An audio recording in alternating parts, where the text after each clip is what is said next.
Okay, thank you everyone for coming back for the second of our two talks this afternoon. So I'm delighted to introduce you to Anna Eklöf, who's at the very wide-ranging Department of Physics, Chemistry and Biology at Linköping University in Sweden. And Anna does all kinds of really cool work on ecological networks. And particularly lately has been thinking about species grouping, I guess. And so, yeah, I'm quite excited to hear more about this kind of work. So please, Anna, yeah, take it away. You're right. Thanks a lot for the introduction. And yes, I have been thinking a bit more about species groups, which here seems like a very broad word, and no one really knows what that means. But hopefully I will make it clear along the way here. Yes, and I'm in this huge department, physics, chemistry, and biology. The division is a bit more clear-cut, ecological and environmental modeling, so a little bit more. Glad to be here. Had been a week now. We had a nice stay here and explored a bit of the island, so really happy to be here and looking forward to the workshop. Okay, but let's start from the beginning. So ecological networks, what is that? In case there is someone here that is not totally certain of what I mean with that. I often start my talks, at least some time during the talk, as this picture. And it's because it's a beautiful picture. But it's actually a picture from Weddell Sea. And Weddell Sea is down in Antarctica, a little bit south of the South American thing going down there. And when you look at this picture, you don't really think like, oh, it's thriving on biodiversity and ecological things happening. But of course it is. This is actually this area is one of the hotspots of biodiversity, at least in the colder regions. We have a lot of species there, right?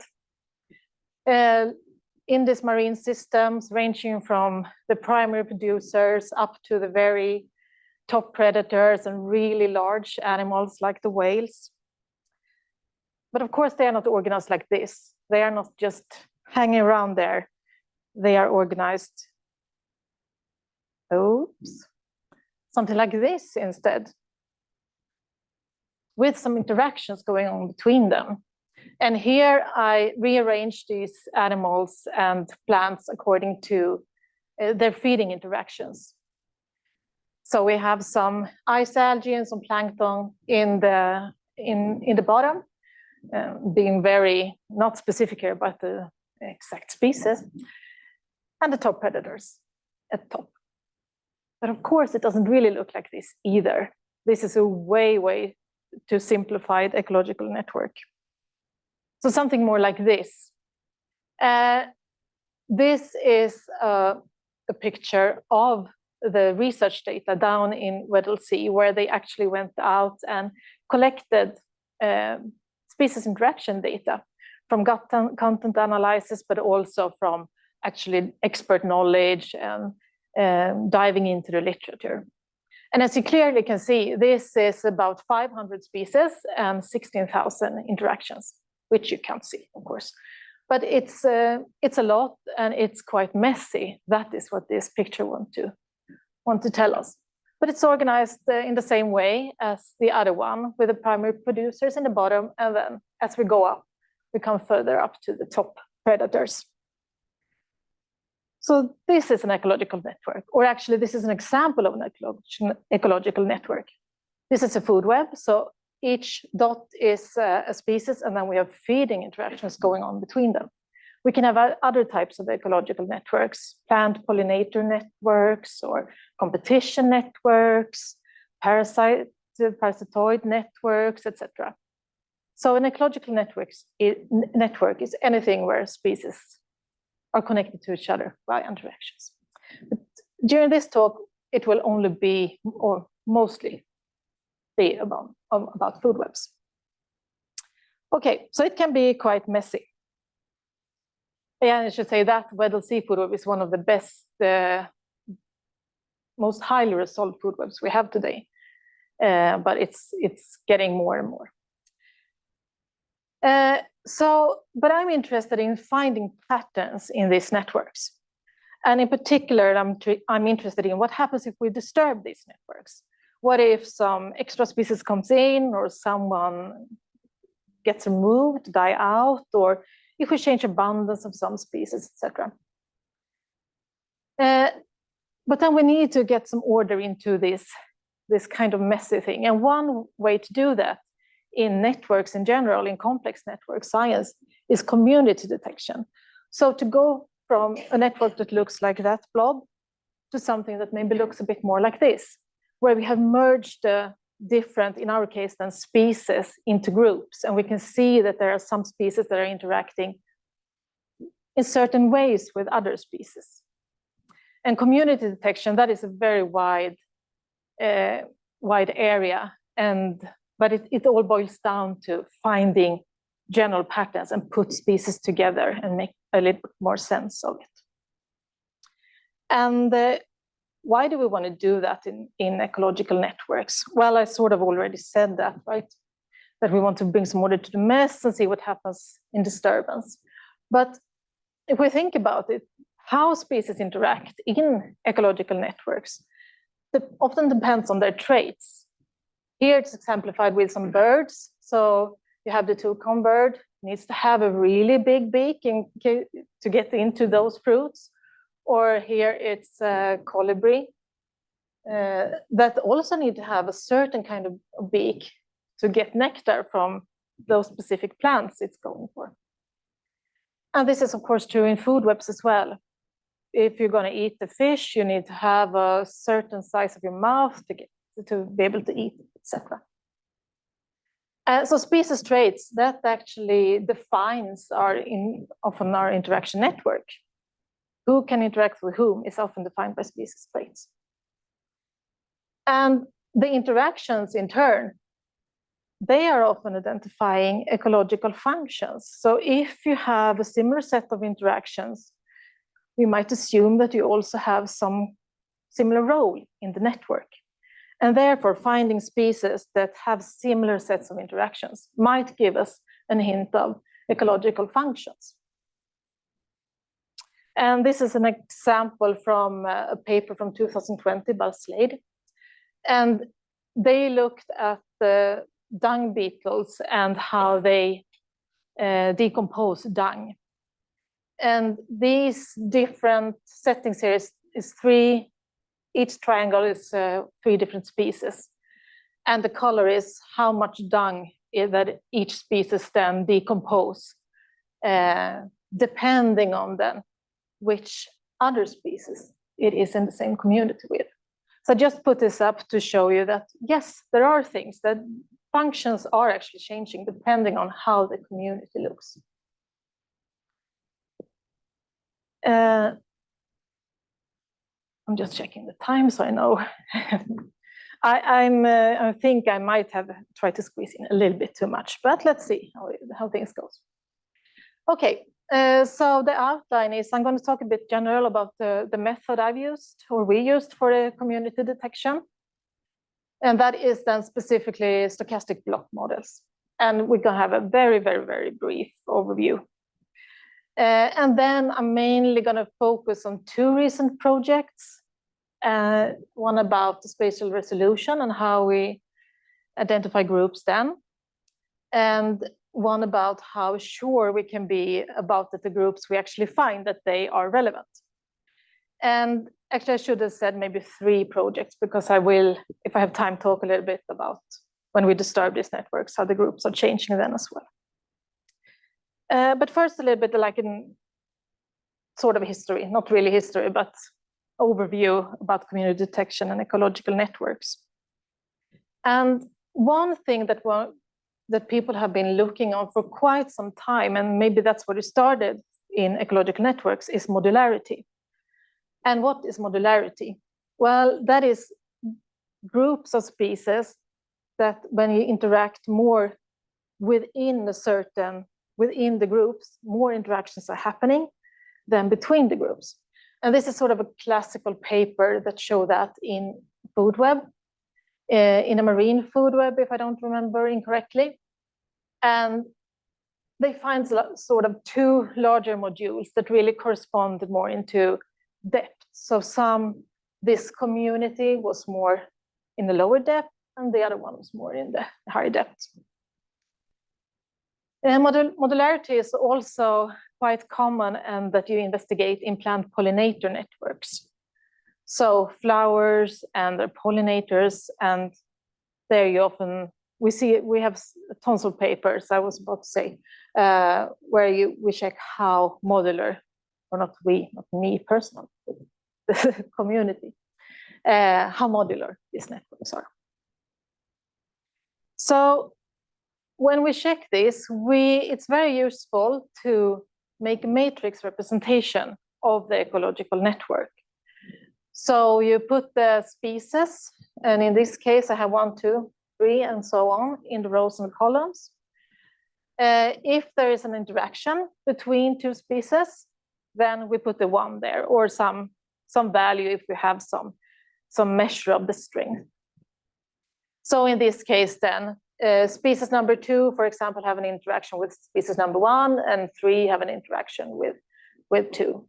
And you can imagine that this is upper triangular, and you have the same thing on the lower triangle. If then a community is completely modular, then that means that you can rearrange this order of the species, so everything sort of ends up more or less on the diagonal.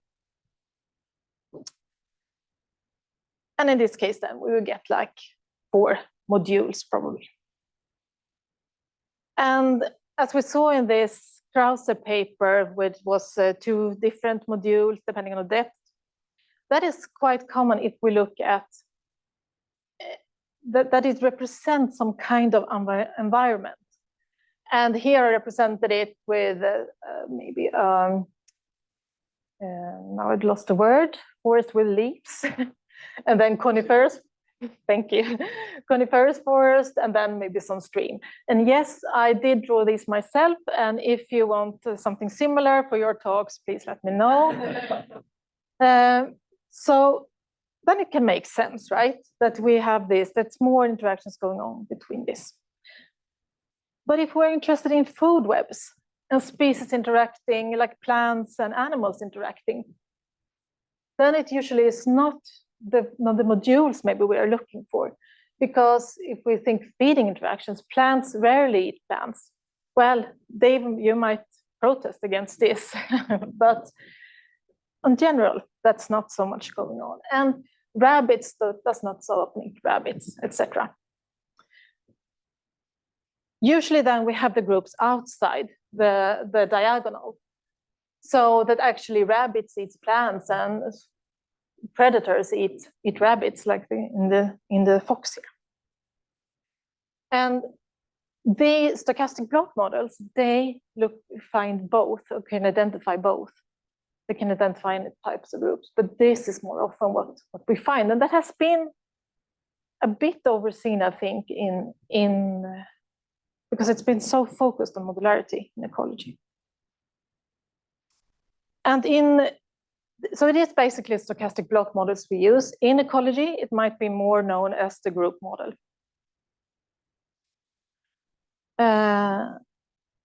So what is the group model? Well, what we do then is that we have an empirical network, some network data, and a network, then I call it A here, so this kind of matrix. And this matrix has S number of nodes and L number of links.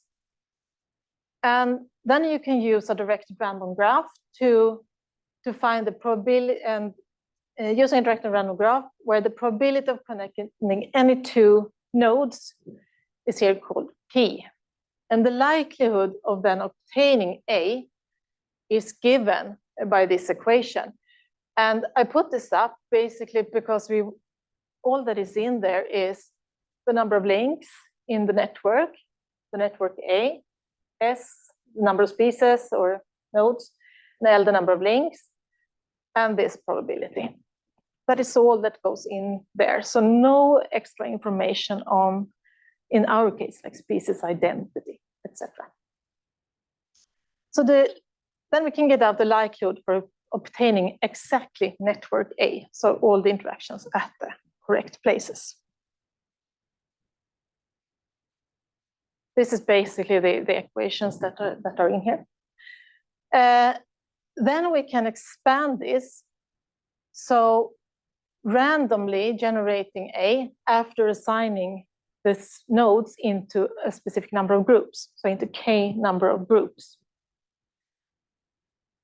And then we can calculate the likelihood of generating A when we have assigned the species into the groups.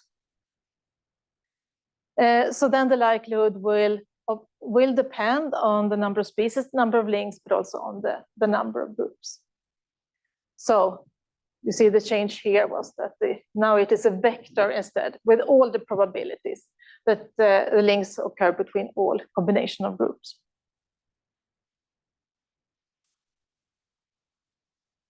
So then by testing, moving around and testing different of how to partition the species differently, we can find the partition of group or of a species that will most likely reproduce A, or reproduce A in the best sense. So reproduce all the feeding interactions into the food web in the right positions. Yes, so we need some model selection because if we have more groups, etc., we have more parameters. But also importantly is that it's many ways. You can imagine we have many ways we can organize the species. A group can consist of one species. That would be like the perfect, right? If we have one species in each group, then we would reproduce the network fully.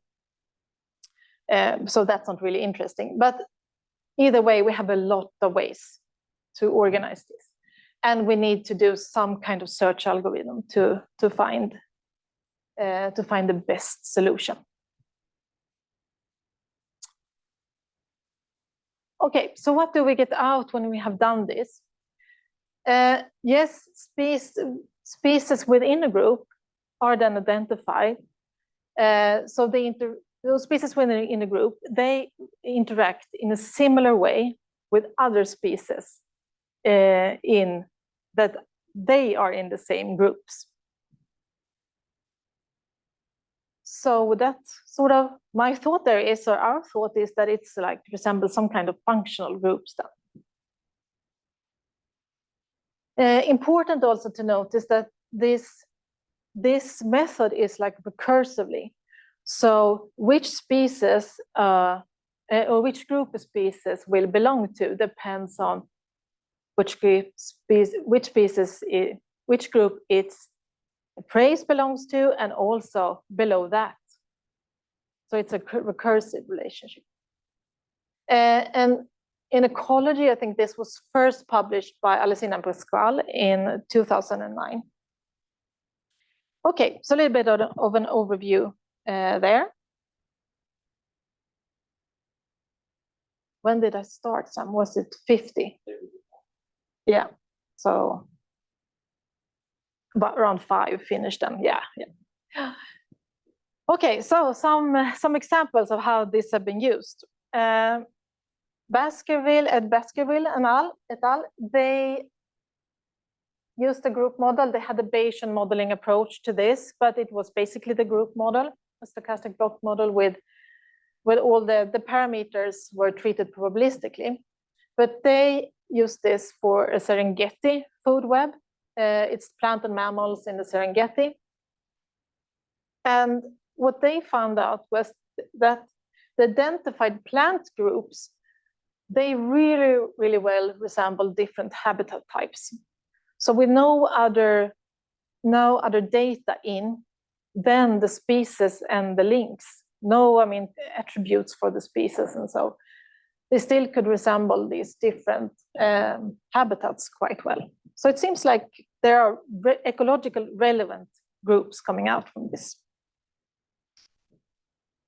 Elizabeth Sanders et al., they developed this the group model a bit further and also included different types of interactions. So not only feeding interactions, but also they used other non-trophic interactions like mutualistic interactions and competitive interactions. I think it was. So here's the first time now that we here come across alluvial diagram. So just a quick look at that. So each of these colored boxes here represents a group with, and the height of it represents how many species are in that group. Here's another partitioning. So not the same species, but divided differently. So now we see that the groups are changing a little bit. And in this diagram, this is from their paper, they had all types of interactions in this partitioning.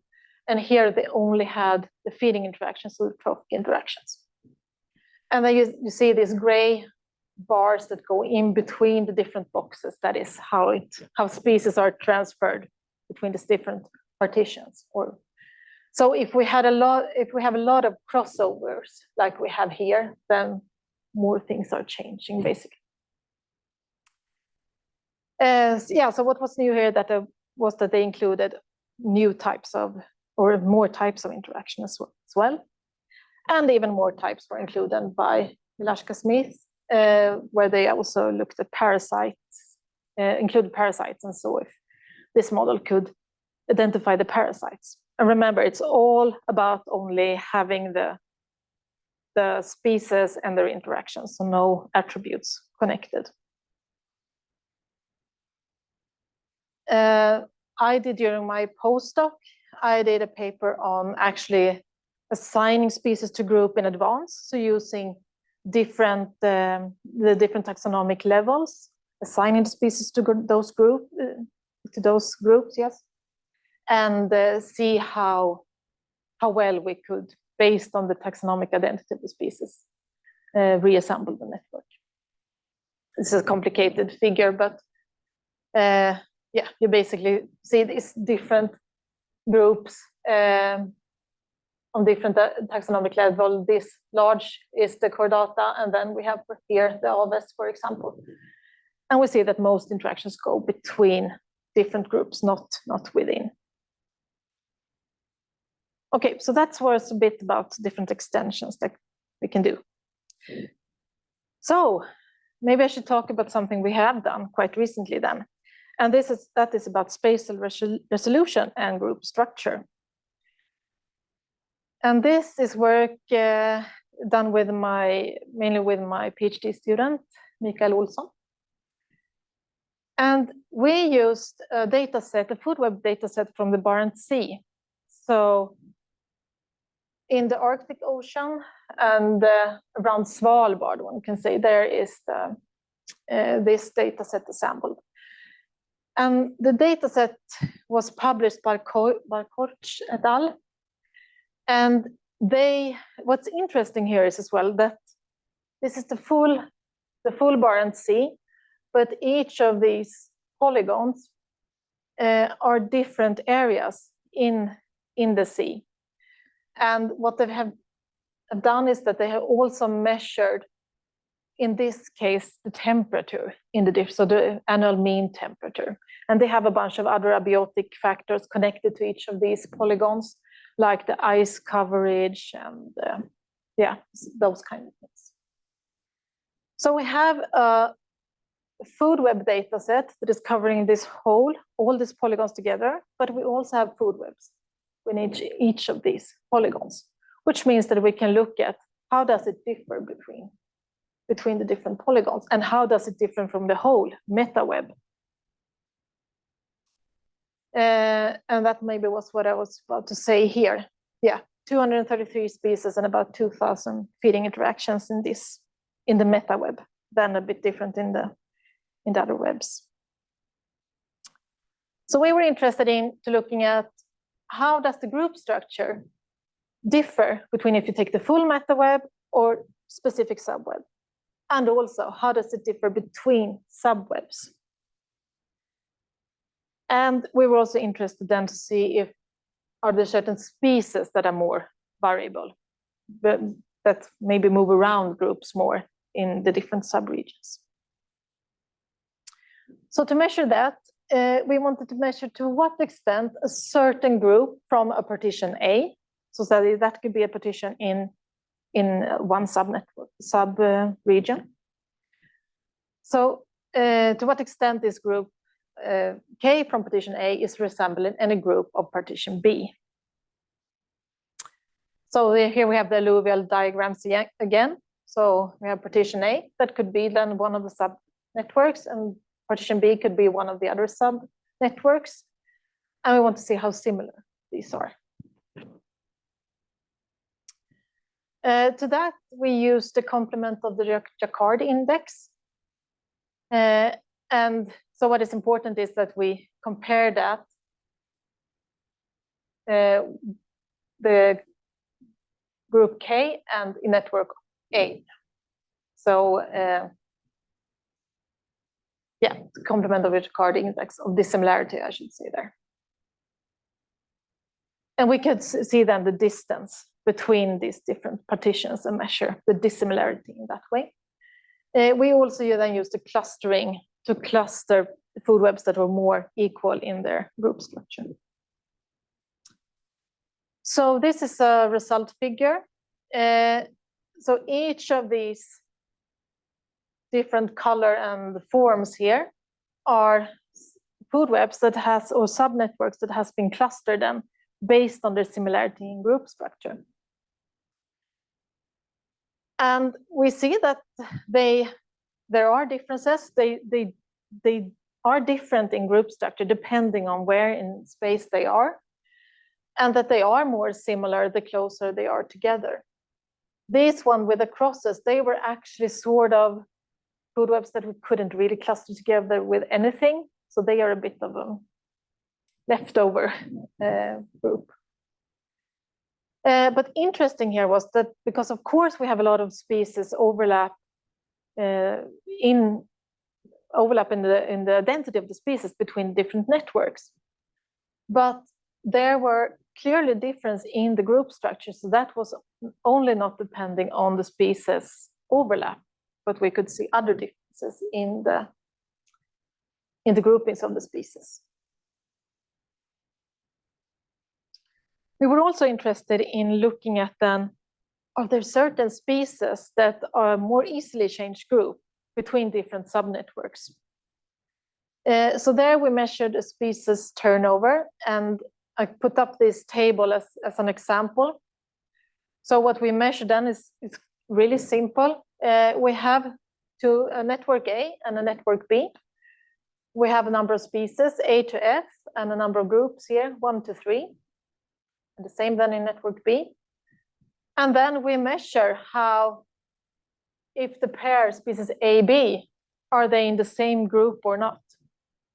So in network A, yes, they are both in group 1, but in network B, no, they are not, because their A is in 1 and B is in 2.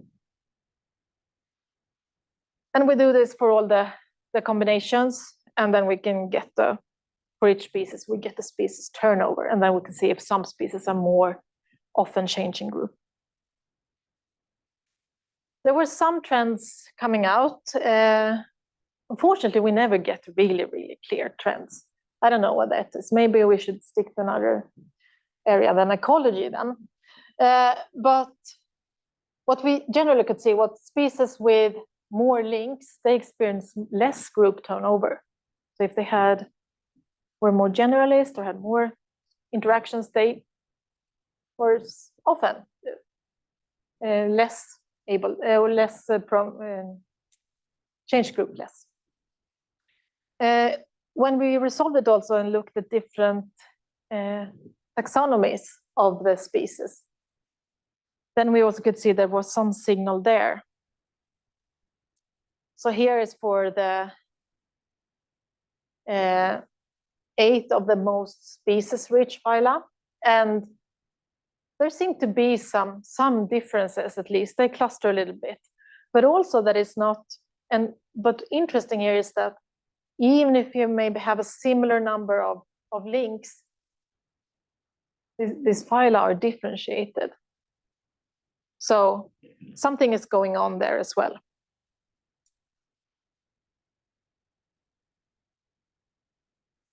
And this is an example just how it could, I mean, not so much we could maybe read out of these numerous alluvial diagrams put together, but we tried to follow certain species, and in this case, it was a sea spider.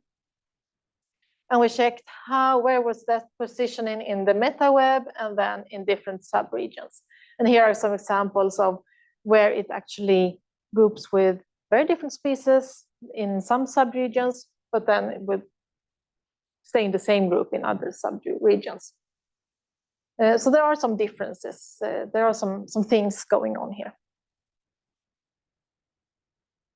There also seemed to be that the group turnover was connected to trait, in particular mobility, for example.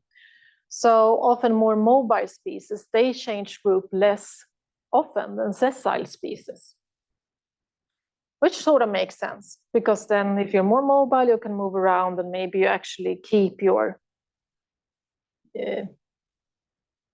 the species you are interacting with in a way. Okay, so summary from this is that the subregions, yes, they did show different group structure, both between each other and compared to the meta web. And that means that functionality maybe species are then, and the functionality of species might be changing between different subregions, that you go into different groups and therefore change your functionality. And I also added here that the group structure from the meta web can be misleading, because when we took the whole one, gave us quite a different type of group structure than when we actually pinpointed it down to subregions. And why is this important? Well, for example, this is data set from the Barents Sea, from Posheim et al., and that is, they looked at the different fish species and how they were distributed in this Barents Sea. And this is data from 2004. And then they revisited this in 2012. And what we can see is that the Atlantic fishes is really like everything has been moving up. The Atlantic fishes moved further north. The central fishes have been moving further north, and the Arctic fishes are really shrinking in their distribution. So there are things going on. And might that affect then different functionalities? Okay, so the problem is then that we were using stochastic block models. Stochastic block models is stochastic, and we need to search for the best partitioning, but that's not really sure that we actually get the best partitioning, since it is an heuristic going on. So we might get sort of locked in some local minima or something and not coming out of there. So we wanted to see, if we do this many times, how much does it differ? So we wanted then to explore the solution landscape for different iterations of the same system. And we used that for 5 different marine food webs for this. We did 100 searches for finding this best partitioning into different groups. And then we measured the similarity using the Jacquard distance again between this. And here are the 5 different food webs. Barents Sea was the one that we used in the first paper, and we have 4 new ones here as well. And on the y-axis is the frequency, how many times we got a certain Jacquard similarity. And notice now we have similarity. So 1 is fully equal, and 0 is not very, very dissimilar. So quite a difference. So over here we have some quite wide range of solutions, whereas in this food web we always end up with the exact same solution. So quite a variety. Here is one of these food webs, Kongsfjorden, that was one of the wider, so the second one there. And the color indicates the marginal likelihood. So the marginal likelihood from that the best partition had in different iterations. So we have 100 points here, but some of them are on top of each other. So they seem to be a bit widespread, but we also have some central, some parts where they are more common to lie in.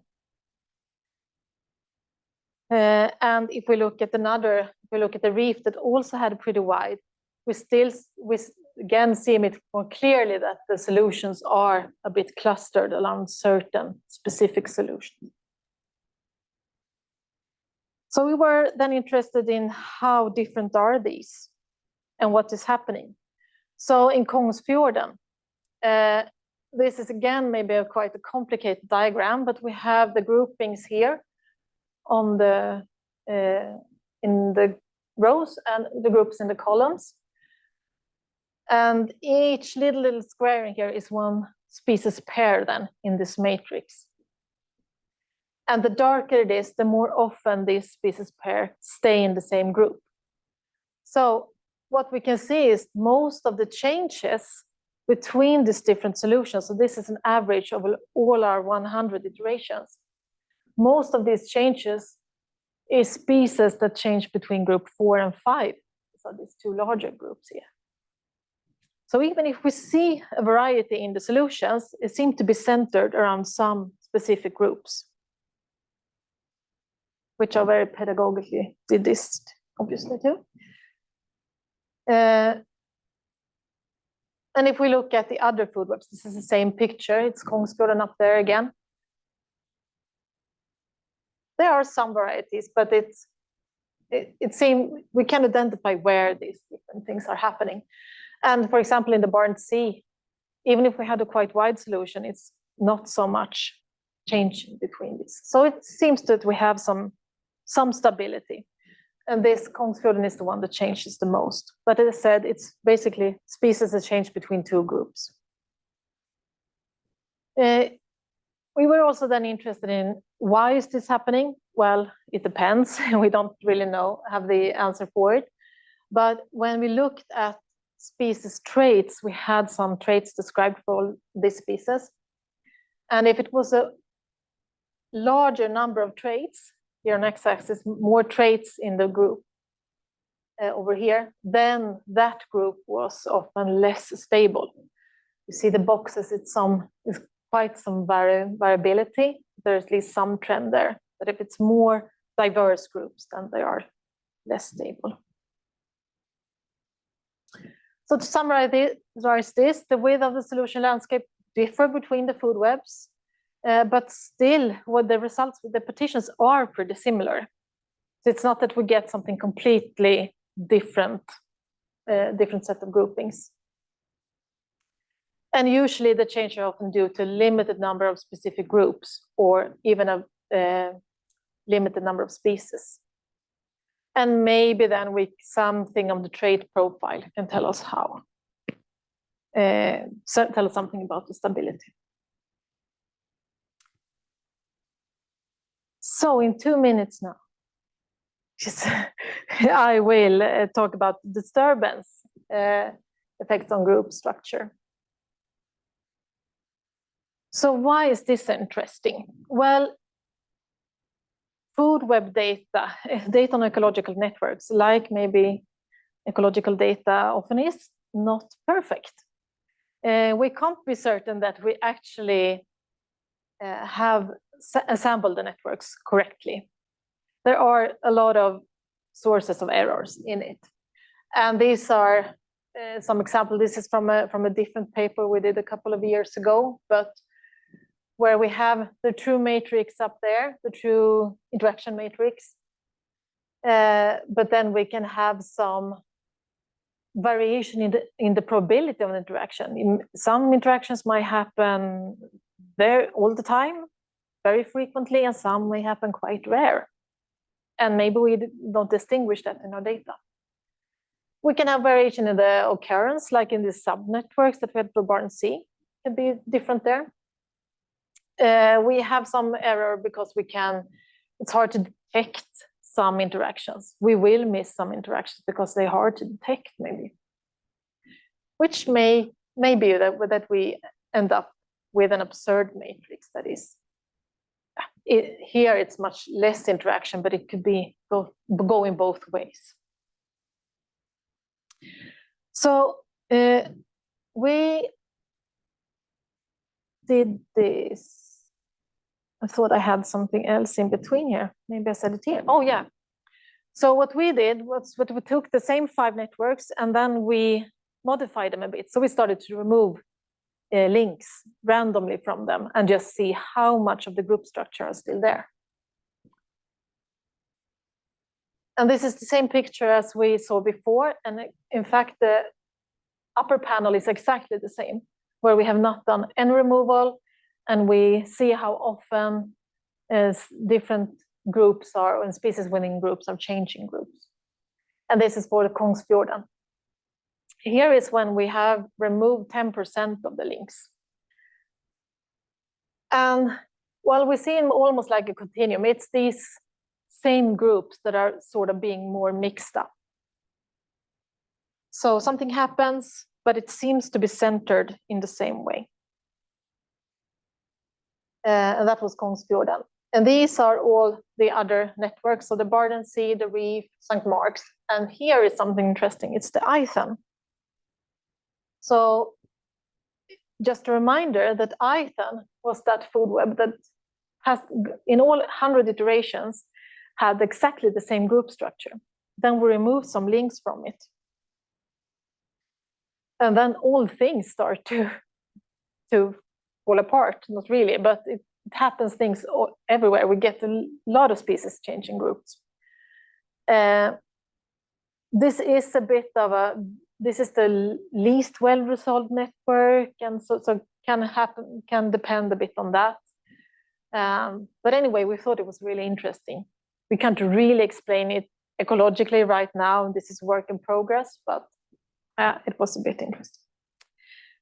So what I want you to take from this talk then is that, yes, the species groups seem to have some ecological relevance. And so maybe there is then also some relationships between the network structure and the functionality. But also, even if we have some variations between the solutions that we find, there seem to be some like ground or basic structure that is still there in the food webs. And also groups that the ability might be informed by traits. So maybe they could assist in identifying ecological equivalent groups and networks where information on the interactions are a bit limited. So by that, I want to thank, this is our little group, and yes, this is always how it looks. We always have this cozy, just hanging out, barbecuing next to the lake and so. In particular, I want to thank Mikael Olsson, my PhD student, and then Alyssa Sertwill and Georgi Barabas, both former postdocs. And thank you for listening.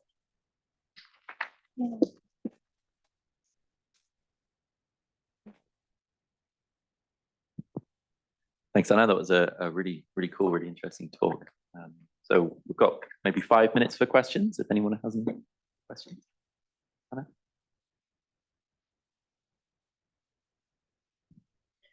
Yeah, I could maybe start to kick off some discussion. So thank you very much for a very interesting talk and beautiful graphics that I think carry some ecological insights. And that's what I wanted to ask you about. One could maybe playing devil's advocate and say group structure is in the eye of the beholder, and we impose our will to see the structure, and maybe it's not really there, not in the form that we want it to be there. So 2 questions arise from that. So one is, can we empirically demonstrate that, for example, there is a signature of ecological equivalence, that there's more randomness within the group, because they are all kind of equivalent, we have less determinism within the group. Could that be maybe an argument against this devil's advocate? And another question related to this is, should we maybe think about something softer, which is not a 0-1 relationship, either the species is a member of a group or not, because maybe in nature that's not all there is to it. Maybe there is more like a probabilistic membership function, like in fuzzy logic. How about that? What do you think? Yeah, if I start with the last one, yes, I definitely think that, because this is also connected to the errors we have in the data. And we know that, I mean, some interactions are very strong, for example, and some are weak. And this probabilistic, yes, I think that's exactly what we should do. This is really just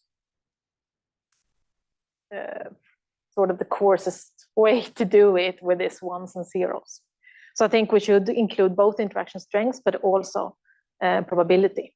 And I think a lot of the things that we see would be that, because some of the groups are really showing some, that connects to your first question, maybe, that they are really showing ecological relevance, whereas some groups are really like, no, it's more, we have no idea where they are. I mean, they have similar links, but even there they can be a bit more fussy.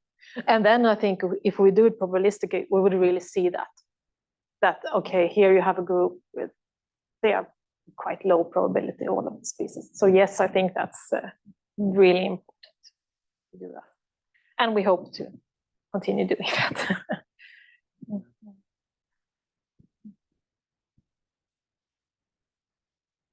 Anyone else? Okay. Yeah, so a lot to think about there. I was interested in the polygons in the Barents Sea data. Mm-hmm. And then also, it's nice that you put up the first panel here so we can look at it again. So there's all that environmental data in the polygons, and then you have similarities here. Is there any correspondence between sort of abiotic similarity and clustering similarity? I wish, but unfortunately, no, not really. I mean, to some extent, yes, it is, because if we will go back, we would see like temperature is slower in some areas. And for example, these three purple ones, they are very similar abiotically. But so some signal, but not super clear, yeah, unfortunately. But I think there's probably a combination with abiotic and other factors as well.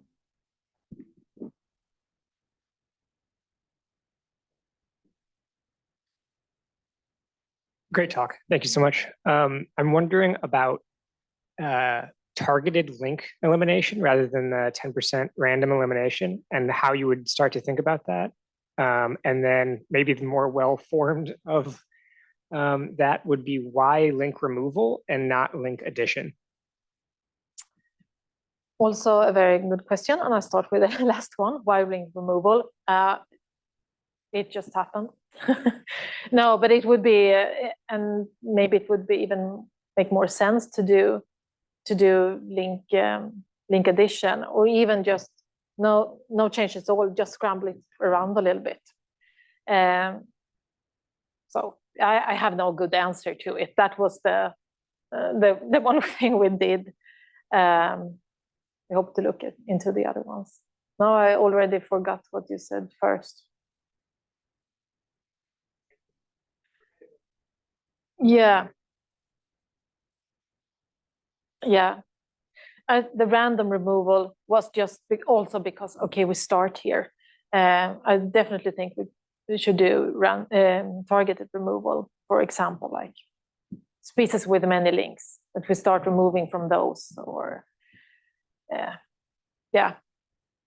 maybe some targeted groups connected to this with a probabilistic. Maybe if we know that some links are really weak or something, what happens if we remove them, compared to if we remove some links that we know are really important for the dynamics of the network, for example.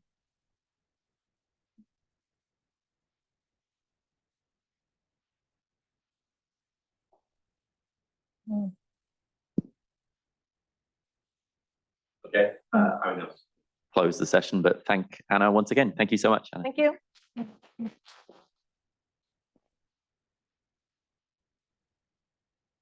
Yeah, please do take the chance.